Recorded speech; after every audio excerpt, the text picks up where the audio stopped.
All right, get ready, because today we're diving deep into a case that really shook New York City. Mm-hmm. The story of Peter Braunstein, Yeah. the Halloween rapist, fake firefighter. You send us a ton of articles, research on this case. It's fascinating. And it is fascinating stuff. Yeah. We're going to try to uncover the most interesting bits together. Okay. From Braunstein's background to the crime itself and how the media just went nuts over it.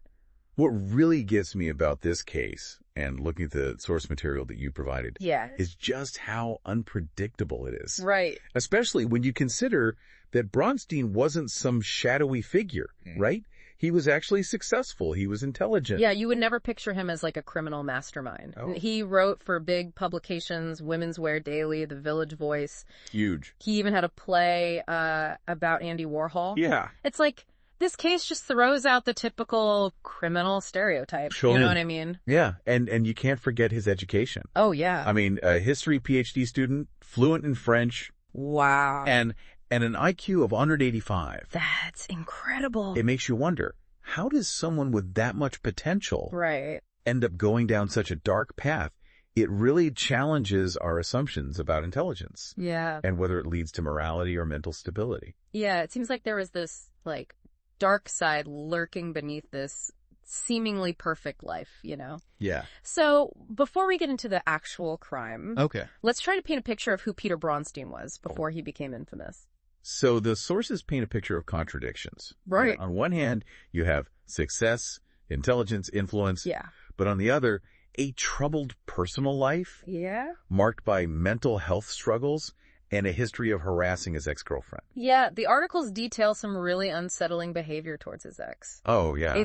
He was obsessed. Yeah. He even created a blog with her personal information, photos. He did. It's crazy. And he even went so far as to use the magazine's website to harass her, calling her biohazard and making some really disturbing accusations. Oh, wow. That alone got him 37 counts of harassment. 37 counts? That just shows how much, like, he was fixated on her. Yeah. And this is all before the Halloween attack. Exactly. So it makes you wonder, like, how did this behavior escalate from there? Well, I think this pre-existing pattern of harassment and what some might call delusions of grandeur really gives us some crucial context for his later actions. Yeah. Right? It's a glimpse into a mind that was clearly struggling. Yeah, it seems like all this darkness was festering beneath this facade of success and just waiting for the right moment to sort of explode. Exactly. And that brings us to the Halloween attack. The event that thrust Braunstein into the spotlight. Yeah, the Halloween attack in 2005. This is where it gets really chilling. It does. So what exactly happened that night? So on Halloween night, Braunstein disguised himself as a firefighter. Oh, wow. Full uniform, the gear. He set off smoke bombs in the victim's Chelsea apartment building. That's crazy. Creating a diversion and just total panic. Wow. So clearly a well-planned, well-thought-out act. Yeah, it wasn't just random. He really thought this through, huh? No. Using the smoke bombs, the firefighter disguise? Yeah. To gain access to her apartment? To get in. Yeah, and then what? What happened once he got inside? So once inside, he used a chloroform-soaked rag to subdue her. Oh, wow. That's a detail, I think, that's really disturbing. Yeah. It speaks to the calculated nature of his actions. So he was trying to, like, make sure there was no struggle, no... Possibly, yeah. Nothing? And the cruelty doesn't end there. Oh, gosh. What followed was a 13-hour ordeal. Wow. Where he sexually assaulted her. Oh, my God. And even videotaped the attack. And then he stole a pair of her shoes. Yeah. Almost like a trophy or something. Yeah, it's really horrifying. It's really creepy. And what's even more unsettling is that the sources suggest that he might have known his victim. It's possible. Even though she couldn't identify him at first. Yeah. So that adds a whole other level of complexity. Yeah. And raises all these questions about his motives, right? It does. So you have this horrifying crime committed by this seemingly successful person. Right. And then he disappears. He vanishes. Right. Yeah. And the manhunt that followed basically made him the most wanted man in New York City. Absolutely. I mean, this wasn't just any manhunt. Yeah. The media was obsessed with this case. Obsessed. It was on every news channel, every tabloid, even on blogs and Craigslist. It was everywhere. It was everywhere. Yeah. Everyone was trying to figure out where he was hiding. Right.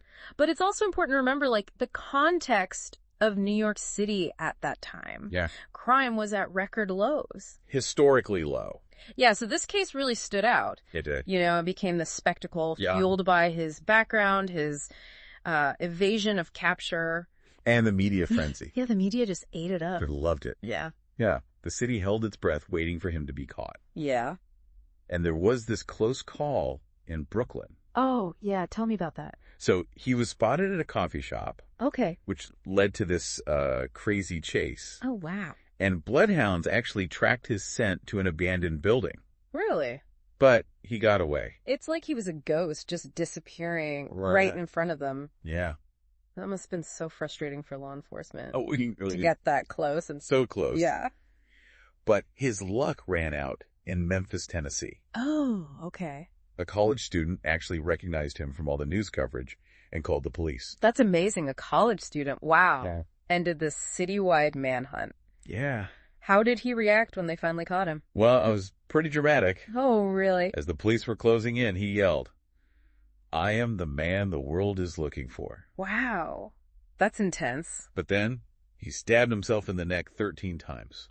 13 times. 13 times. That's a lot. Did he survive? Miraculously, yes. Wow. He had surgery, recovered, and was extradited back to New York for trial. Okay. His capture definitely brought this sense of relief to the city. I bet. But it also marked a new chapter. Yeah. In this bizarre case. Yeah, the whole thing just makes you wonder what was going on inside his head. Right. You know. It does. We're going to have to delve into the trial and what happened next in the next part of our deep dive. Yeah, for sure. This is definitely a story that you can't just hear once, you know. No. It's crazy. Absolutely not. So stay tuned because we'll be right back to dive into the trial and its aftermath. Okay. As well as those lingering questions that remain about the case of Peter Braunstein. Can't wait. Okay, so now let's dig into the trial of Peter Braunstein. Yeah. You mentioned it was like a real-life courtroom drama. It was. Full of shocking revelations. Mm-hmm. So what can you tell us about what went down during those proceedings? So the trial, which began in June 2007, it's definitely a media sensation. Yeah.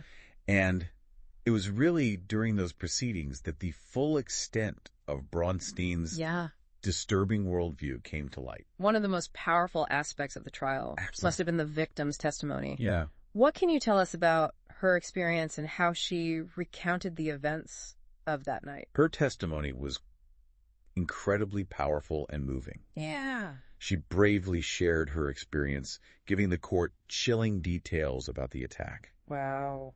And she really painted this vivid picture of the fear and trauma she endured for those 13 hours. I can only imagine how difficult it must have been for her to not only relive that trauma.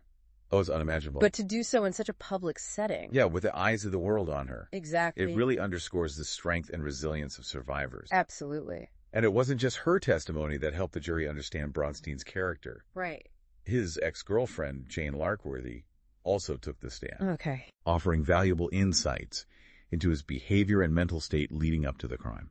We talked earlier about how she had been the target of his harassment, right? Yeah. So what did she specifically reveal during her testimony?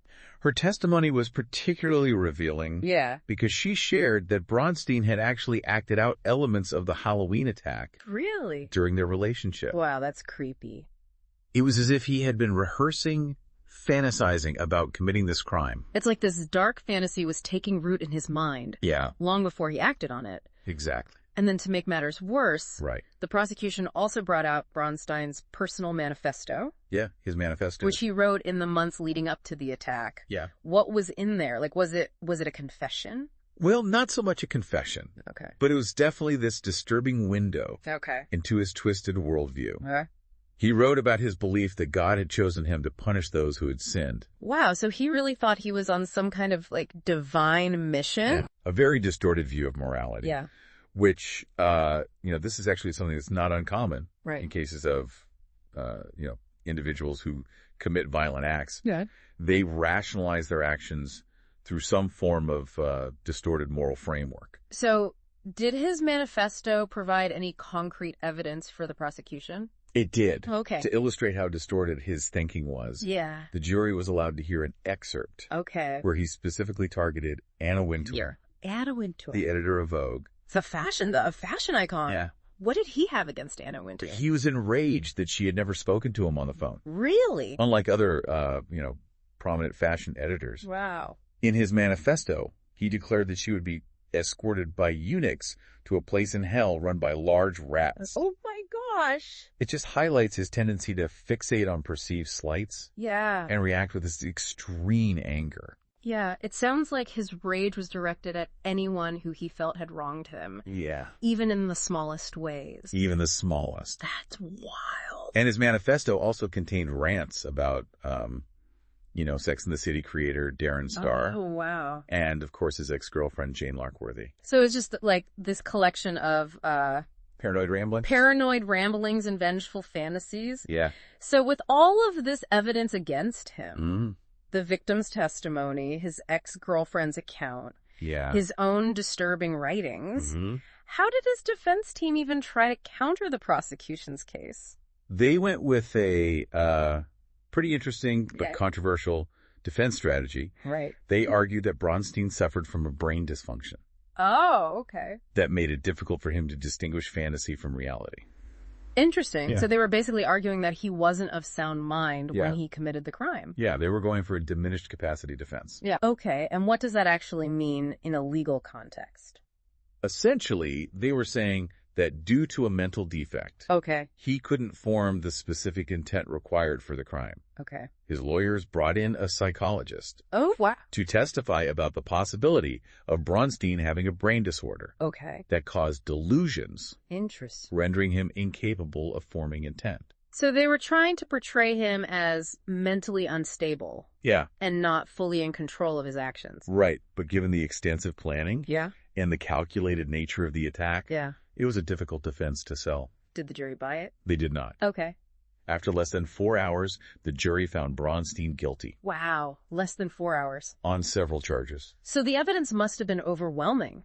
It was. Were there any charges that he wasn't convicted on? Interestingly, he was acquitted on the charge of arson.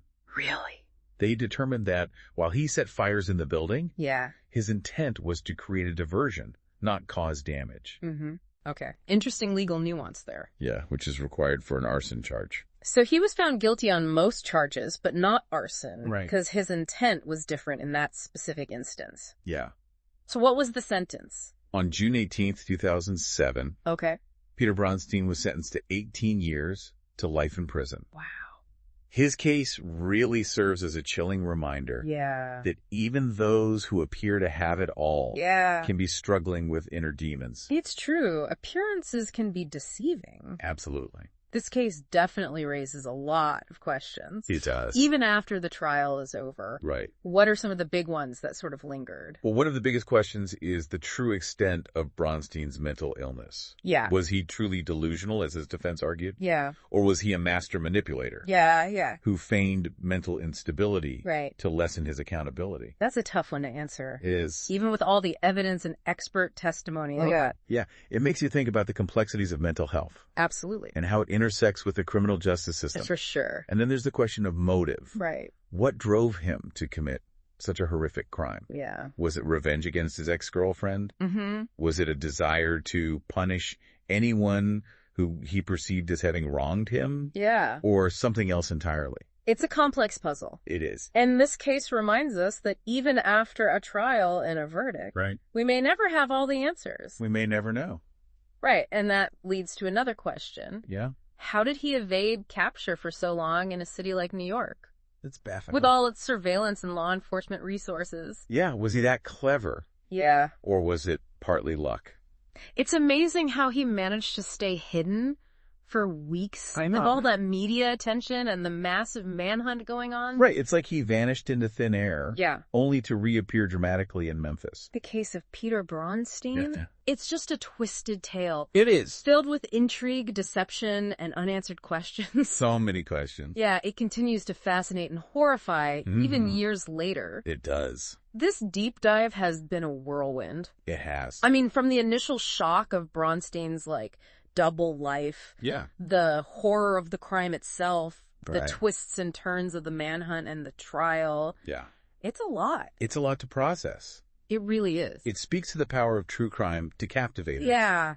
But it also reminds us that behind every headline, every shocking case, are real people whose lives are forever changed. Absolutely. Well, thank you so much for guiding us through this complex and fascinating case. It's been my pleasure. It's been truly eye-opening. Yeah. We know that Braunstein was eligible for parole in 2023. He was. I'm really curious what has happened since his sentencing and if he's shown any remorse or taken any accountability for his actions. It's a great question.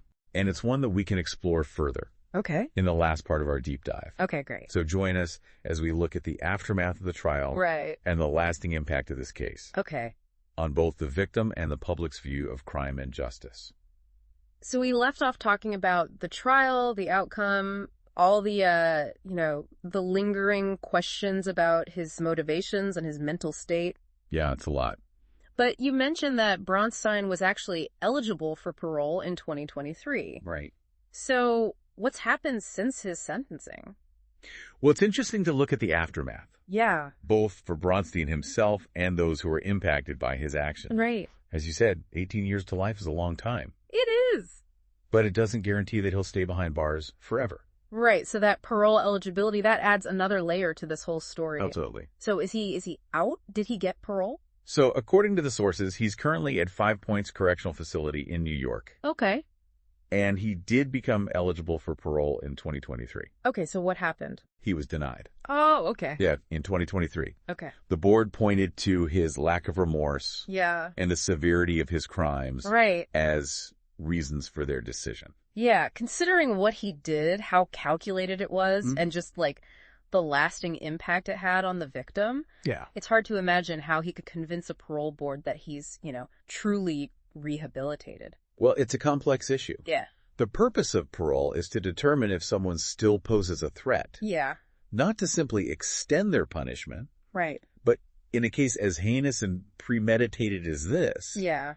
It's understandable that the board would err on the side of caution. Absolutely. So what happens now? Does he, keep applying? Can he get out someday? He can actually reapply every 2 years. Oh, wow. So, yeah, it's possible he could get out at some point. Yeah.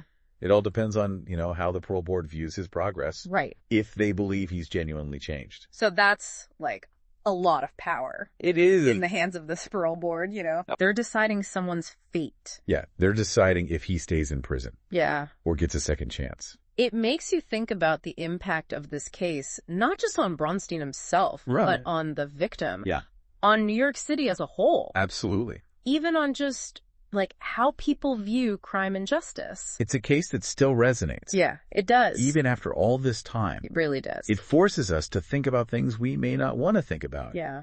Truths about human nature, the complexities of mental health, the limitations of our justice system. This deep dive has been a whirlwind. It has. I mean, from the initial shock of Braunstein's double life, the horror of the crime, the twists and turns of the manhunt and the trial. So much. It's a lot to process. Yeah, it is. It really is. It speaks to the power of true crime. Yeah. It really captivates us. It does. But it also reminds us that behind every headline, every shocking case, there are real people whose lives are forever changed. That's very true. Well, thank you so much for taking us through all of this. My pleasure. It's been really eye-opening. Glad to hear it. It's been a great deep dive. And to our listeners, thank you for joining us and diving deep into the story of Peter Braunstein. Yeah, thanks for listening. It's a case that's full of, disturbing details. Yeah. But also... a lot of nuance. Yeah, a lot of nuance, ethical dilemmas. It really makes you think. It does. So until next time, keep exploring, stay curious, and keep those critical thinking skills sharp. Absolutely.